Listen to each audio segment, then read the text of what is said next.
Halo teman-teman semuanya, apa selanjutnya yang perlu kita pelajari setelah sebelumnya kita sudah belajar tentang tipe data, gaya penulisan, power operator, penugasan, aritmatika. Nah, sekarang untuk bisa kita menggunakan dasar tersebut di dalam sebuah project nantinya, selanjutnya kita akan belajar tentang percabangan teman-teman dalam logika pemrograman. Oke, bagaimana kita menggunakan percabangan tersebut dalam logika pemrograman. Nah, kita akan membahas di video ini. Jika teman-teman suka dengan video ini, bisa klik tombol like. Jika tidak suka, bisa tekan tombol dislike. Jika ingin bertanya, nanti bisa ketik di kolom komentar. Kalau ingin teman-teman selanjutnya mendapatkan notifikasi dari video saya, bisa klik tombol subscribe di bawah. Oke, kita akan bahas lebih dalam lagi.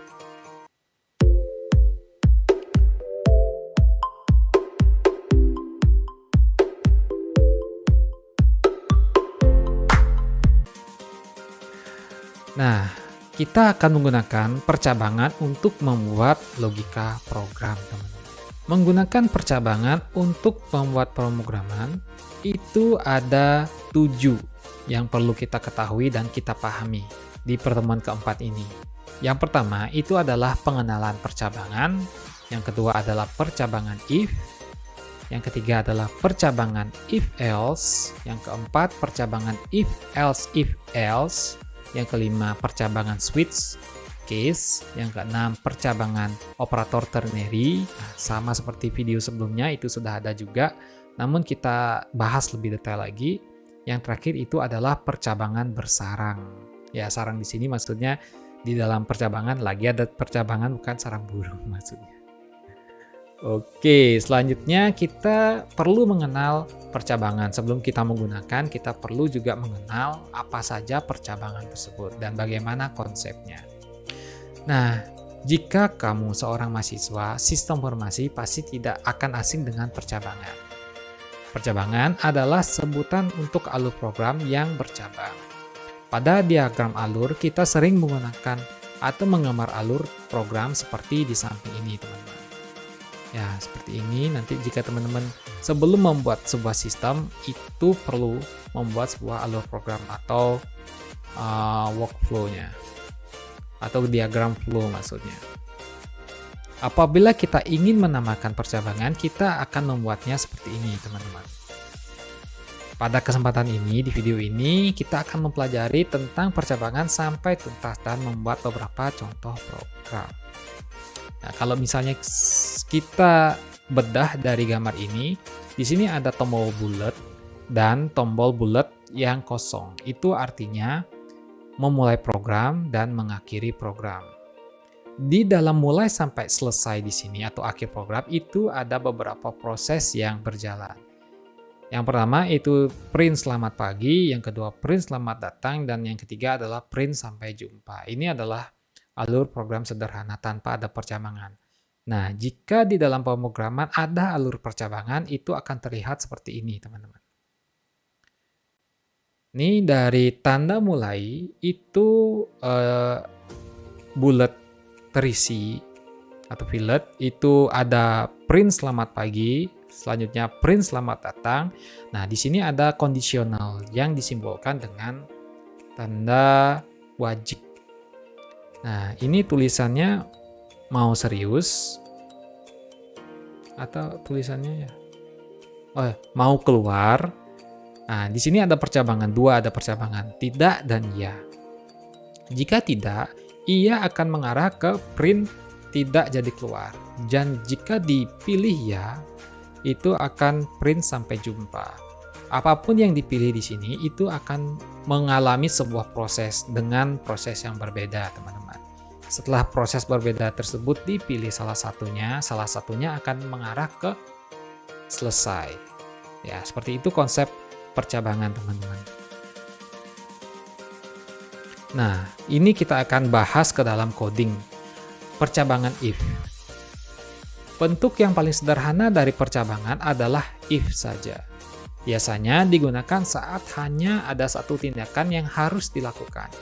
Bentuknya seperti di samping. Nah, Biasa kita harus mengisi dengan tanda buka PHP, lalu kondisi, if di dalam kurung itu ada kondisi, baru jika kondisi ini bernilai true, baru akan mengeksekusi coding yang ada di dalam kondisi ini, yang ada di komentar ini, teman-teman. Nah, ini ada pembahasan juga. Nah, contoh ke dalam coding. Nah, kita di video sebelumnya juga kita bahas, teman-teman, tapi kita akan lebih detail di sini. Nah, contohnya variabel total belanja kita isikan dengan nilai 150.000. If total belanja lebih besar sama dengan 100.000, dia akan mendapatkan hadiah. Akan tertulis echo Anda dapat hadiah.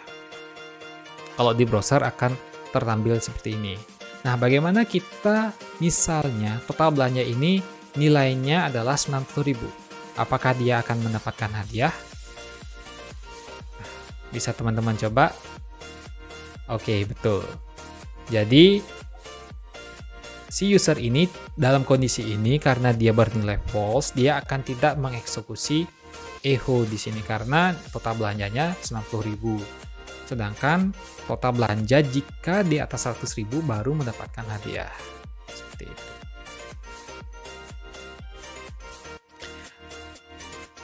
Ya, seperti itu teman-teman. Sudah saya bahas juga. Jadi di dalam kondisi itu harus nilainya true. Kalau true baru akan mengeksekusi coding yang ada di dalamnya. Nah, sekarang selanjutnya adalah percabangan if-else. Percabangan if-else memiliki dua pilihan. Jika kondisi bernilai false, maka blok else akan dikerjakan. Nah, tadi kan dalam percabangan if, hanya if-nya saja jika bernilai true, maka akan blok coding di dalamnya itu akan dikerjakan. Nah, jika salah, itu sekarang di percabangan if-else bisa kita menyelipkan coding juga di sana. Nah, contohnya di sini. Variabel umur sama dengan 13. If jika umur lebih kecil sama dengan lebih kecil 18, maka akan mengeksekusi echo yang di sini. Kamu tidak boleh membuka situs ini. Jika tidak, jika false, selamat datang di website kami. Nah, kalau tadi teman-teman kita isi dengan nilai 13, bahwa 13 itu memang betul di bawah angka 18, nilai 18. Jadi akan mengisi blok di sini. Nah, jika umurnya ini adalah 20, maka kan bernilai false di sini. 20 kurang dari 18 kan salah, teman-teman.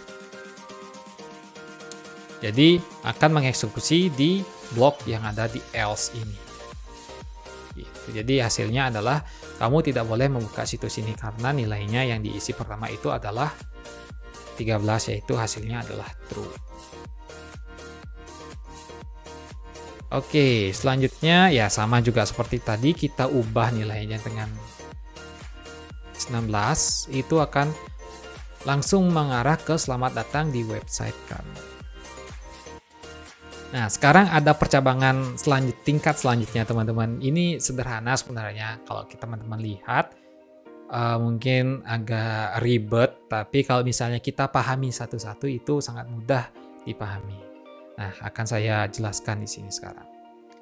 Pertama, kita membuat sebuah variabel dengan nama nilai, itu diisi dengan nilai 88. If nilai lebih besar sama dengan 10, maka variabel grade itu diisi dengan A+. Else if, nah tadi else if, jika nilainya true, nilai lebih besar daripada 80, maka akan di grade A, diisi string A. Nilai lebih daripada 70, maka diisi dengan grade B+. Nilai lebih daripada 60 diisi dengan grade B. Nilai lebih besar sama dengan 50 akan diisi dengan C+, begitu juga selanjutnya. Dan paling akhir itu adalah else. Nah, tadi sebelumnya kan ada if langsung else. Nah, di antara if dan else itu adalah ada else if. Nah, itu kondisi selanjutnya, teman-teman. Nah, jadi misalnya masing-masing kondisi terpenuhi akan terisi mengeksekusi program yang ada di blok kondisi tersebut. Yang ada di sini juga, ya di sini juga. Nah, kenapa tidak dari 20 saja di atas nilainya? Misalnya nilai lebih dari 20 itu nilainya E gitu misalnya. Kenapa tidak seperti itu saja? Nah, kalau misalnya nilai paling rendah kita bawa ke atas, otomatis nilainya akan langsung E, teman-teman. Kenapa? Karena tidak ada batas atasnya. Kecuali kita batas atasnya kita sudah kasih terlebih dahulu, baru batas yang lebih bawahnya, otomatis yang di bawahnya itu tidak perlu batas lagi, karena sudah ada batas atas di sini. Gitu. Yang di codingnya ini, teman-teman. Nah, karena nilainya 88, dia akan masuk ke kondisi yang ini. Lebih besar 80, maka nilai A.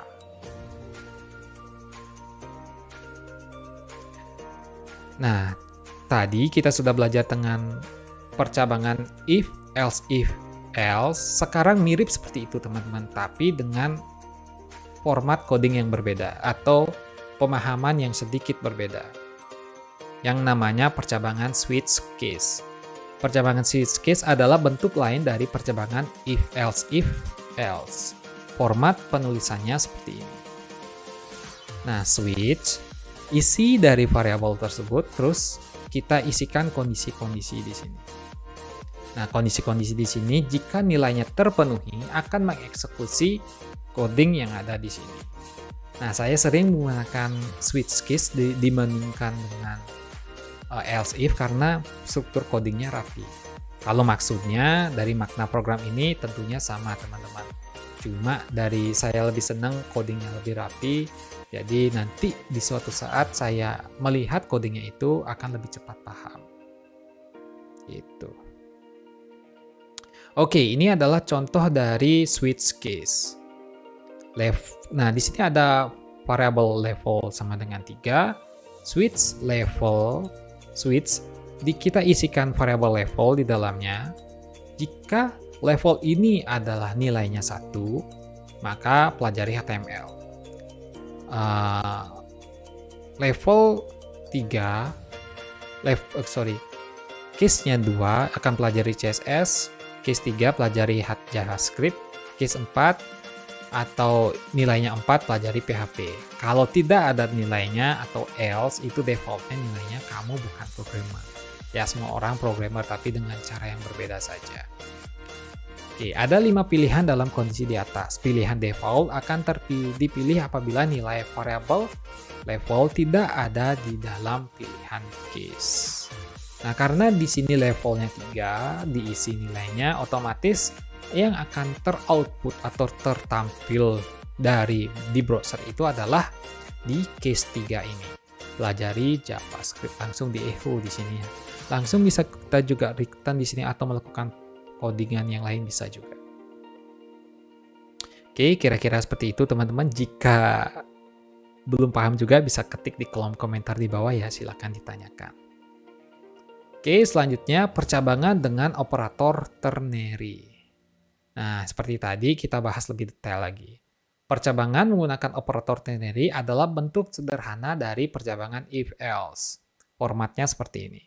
Kondisi, jika kondisi ini benar atau true, akan mengeksekusi yang di bagian yang di sini. Jika salah, akan di bagian di sini. Contohnya, nah kita isikan sebuah variabel nilainya true. Variabel ini, karena nilainya true, jika true akan mengeksekusi bagian ini, jika false akan mengeksekusi bagian ini. Atau bisa juga seperti ini. Di dalam masing-masing kondisi ini kan ada isi echo, teman-teman. Sedangkan kita bisa formatnya seperti ini saja. Echo-nya di belakang, conditional ternary-nya ada di belakangnya. Seperti itu. Artinya, jika variabel suka bernilai true, maka cetak aku juga suka kamu berupa string. Tapi kalau bernilai false, maka cetak baiklah. Nah, karena di sini suka itu nilainya true, jadi aku juga suka kamu akan teroutput di browsernya. Kira-kira seperti itu teman-teman.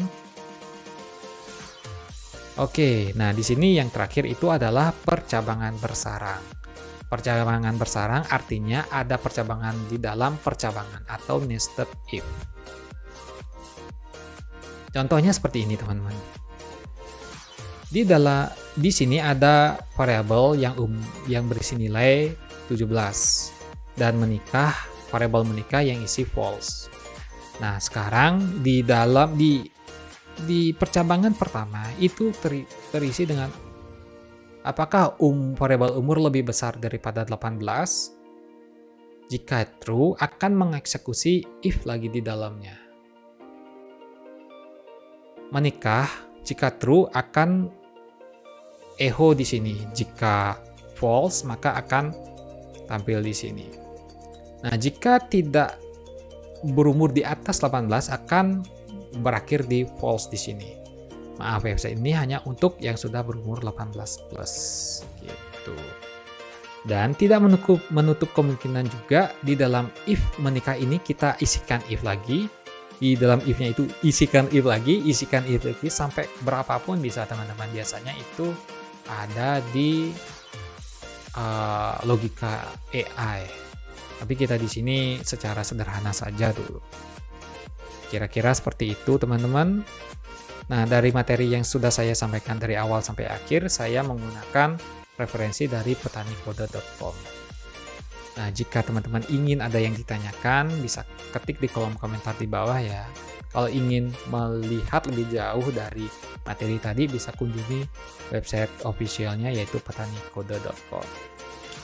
Oke, sekian teman-teman. Terima kasih sudah menyimak dari awal sampai akhir dari materi percabangan di dalam logika pemrograman.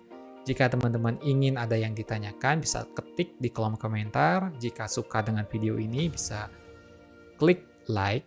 Jika tidak suka, silahkan klik dislike.